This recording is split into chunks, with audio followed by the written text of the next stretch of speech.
Pemirsa, tentunya masih bersama dengan kami dalam Berita Lampung. Bagi Anda yang baru saja bergabung, kami akan menyajikan kembali berita utama pada pagi hari ini.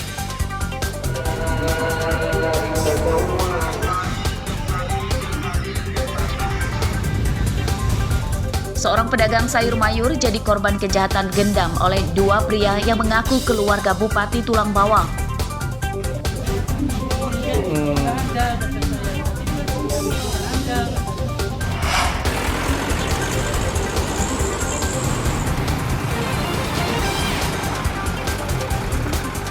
Menjelang kepadatan arus mudik Natal dan Tahun Baru, BBM langka di Lampung.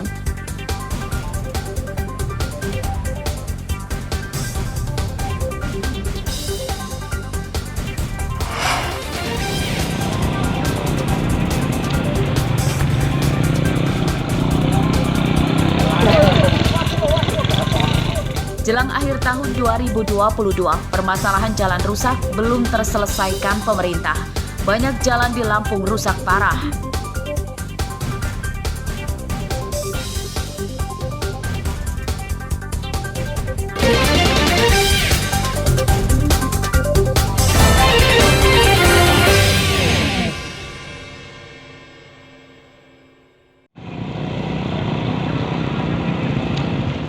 Tahun 2022 hampir berakhir, namun masih sangat banyak jalan di Lampung yang rusak parah.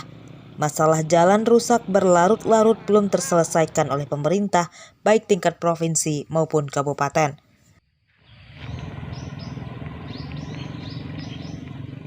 Salah satunya jalan utama Desa Tebing Karya Mandiri, penghubung Kecamatan Tanjung Raya dengan Mesuji Timur, Kabupaten Mesuji.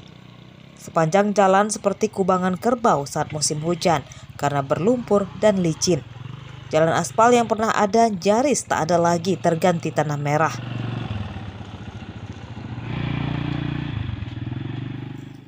Jalan rusak lebih dari 5 km, namun setiap hari ramai dilewati motor dan mobil. Para pengendara motor bertaruh nyawa saat melintasi jalan rusak ini karena tidak ada pilihan lain. Jika melewati jalan lain, jaraknya malah lebih jauh dan kondisinya sama rusaknya.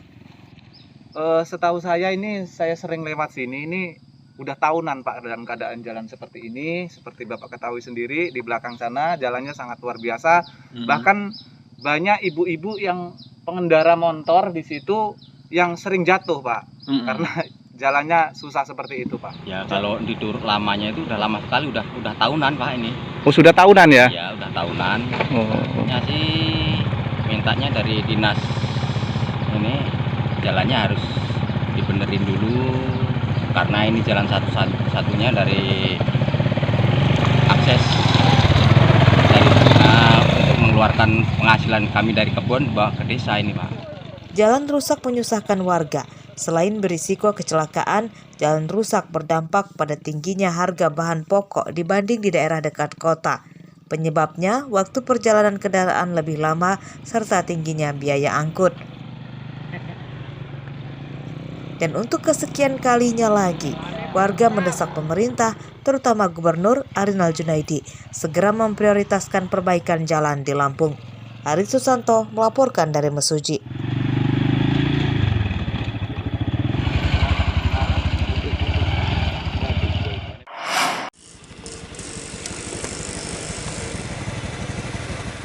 Dinas Pekerjaan Umum Kabupaten Tulang Bawang Barat akan menghibahkan dana 1,7 miliar rupiah untuk membantu rehabilitasi masjid atas permintaan Kejaksaan Tinggi Lampung di Bandar Lampung.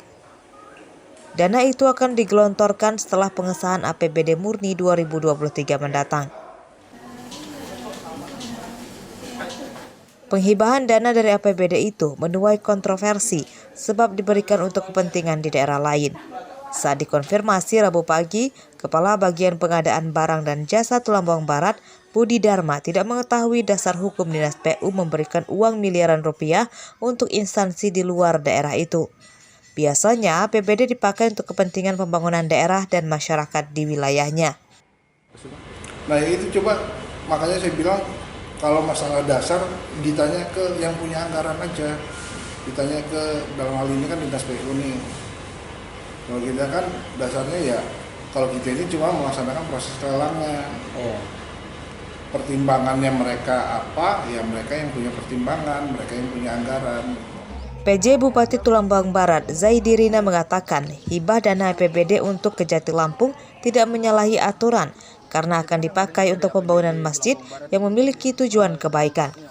Artinya semua pihak bisa memanfaatkan ya APBD ya. Jadi semua itu sudah ada aturannya, yang nggak ada masalah. Dasarnya apa sih hibahnya ya? Ya kan memang ada permohonan ya, kemudian hasil dari tim panitia anggaran menyatakan itu layak kita bantu. Itu karena mereka kan tidak dianggarkan di APBN. Nah, sedangkan masjid itu kan perlu ya jadi kita bantu. Hingga Rabu siang, Kejaksaan Tinggi Lampung belum memberikan keterangan resmi terkait pengajuan dana hibah rehabilitasi masjidnya ke Pemkab Tulungagung Barat. Namun jika benar, maka secara tidak langsung hal itu berpotensi sebagai gratifikasi yang berdampak pada kendurnya penegakan hukum dan pemberantasan korupsi oleh Kejati Lampung terhadap pejabat di Tulungagung Barat. Ardio Haba melaporkan dari Tulungagung Barat.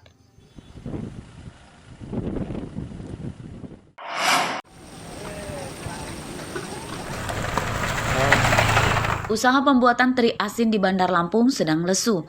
Ini karena pasokan ikan teri menurun drastis, dampak banyaknya nelayan tidak melaut. Penyebabnya cuaca ekstrim dan nelayan sulit mendapatkan BBM.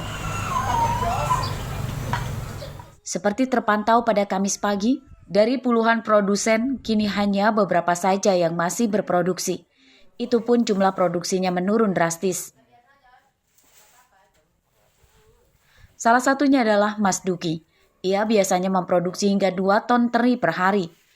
Namun karena pasokan turun drastis, kini Mas Duki paling banyak memproduksi 0,5 ton teri asin. Padahal permintaan dari pelanggan tinggi. Penjualan teri asin terbesar ke Jakarta. Faktornya alam mas sekarang, susah. Nggak kayak dulu. Oh, faktor cuaca ekstrim ini? Kalau dulu kan kita udah, bulan ini keluar ikan ini, bulan ini. Kalau zaman sekarang udah nggak bisa diprediksi. Para nelayan pesisir Bandar Lampung kini tak berani melaut terlalu ke tengah karena dilanda cuaca ekstrim. Selain angin kencang, ombak di tengah laut mencapai 3 meter yang membahayakan keselamatan nelayan dengan perahu kecil. Ya kalau penangkapan ikan sih agak susah, cuman ya mau gimana lagi, karenanya kita ini mau cari rezekinya di laut, ya susah-susah kita lakuin lah. Itu apa, ada efek cuaca atau gimana bang? Kalau efek cuaca sih apa ya, dibilang buruk enggak, ya sedang sih, rada tambang. Pulau Pasaran Bandar Lampung merupakan pusat produksi ikan asin terbesar di Lampung. Di Pulau Pasaran terdapat lebih dari 50 pengusaha ikan asin, teri nasi, hingga mutiara dan rajungan. Tenaga kerja di pulau ini setiap hari mencapai hampir 1.000 orang yang merupakan warga sekitar. Hasil produksi ikan asin Pulau Pasaran mencapai 150 ton per bulan atau sekitar 1.140 ton per tahun. Ari Susanto melaporkan dari Bandar Lampung.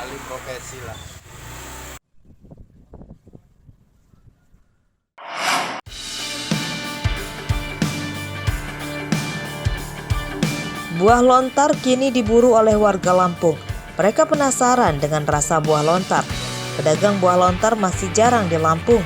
Buah lontar mirip dengan buah manggis, namun ukurannya lebih besar. Dan isi buah lontar mirip dengan kolang kaling.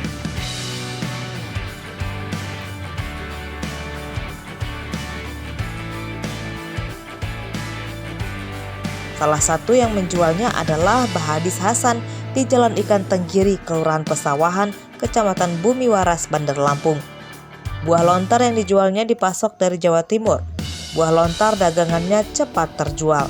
Buah lontar ukuran kecil Rp15.000 per buah dan ukuran besar Rp25.000 per buah. Ya bisa dimakan, dia sebasa kayak kolang kaling tapi bedanya dia di dalamnya ada airnya. Dia 10 manfaat dia bang. Buat panas dalam, ada antibiotiknya, buat usuran badan kita pegal-pegal. Minum ini ya pagi kita sehat lagi. Atau buahnya berapa dijual? Yang besar 25, yang tanggung 20, yang kecil 15. Membeli buah lontar tak hanya warga Bandar Lampung, namun hingga warga luar daerah. Salah satunya Novelita, warga Metro. Ia sengaja ke Bandar Lampung untuk membeli buah lontar. Selain rasanya yang dikenal enak, buah lontar juga diyakininya berkhasiat untuk kesehatan. Ini, Pak. Penasaran aja, Om. Penasarannya gimana? Penasaran, banyak yang beli. Banyak beli. Tapi kalau rasanya memang buahnya sudah tahu. Katanya sih manis. Dari kemarin nyari ya. Sampai sempat ke Pringsewu. Ke Pringsewu tapi nggak kebagian. Nggak kebagian.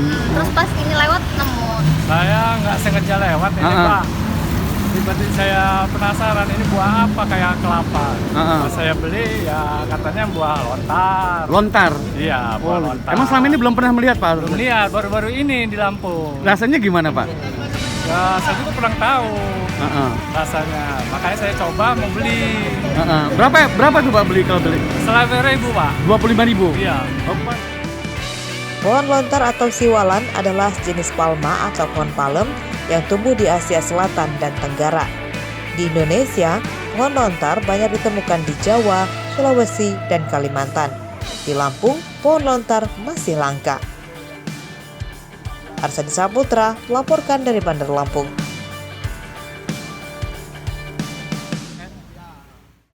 Pemirsa, informasi tadi sekaligus menutup perjumpaan kita pada pagi hari ini. Saya Vika Rana dan seluruh tim redaksi pamit undur diri, selamat beraktivitas dan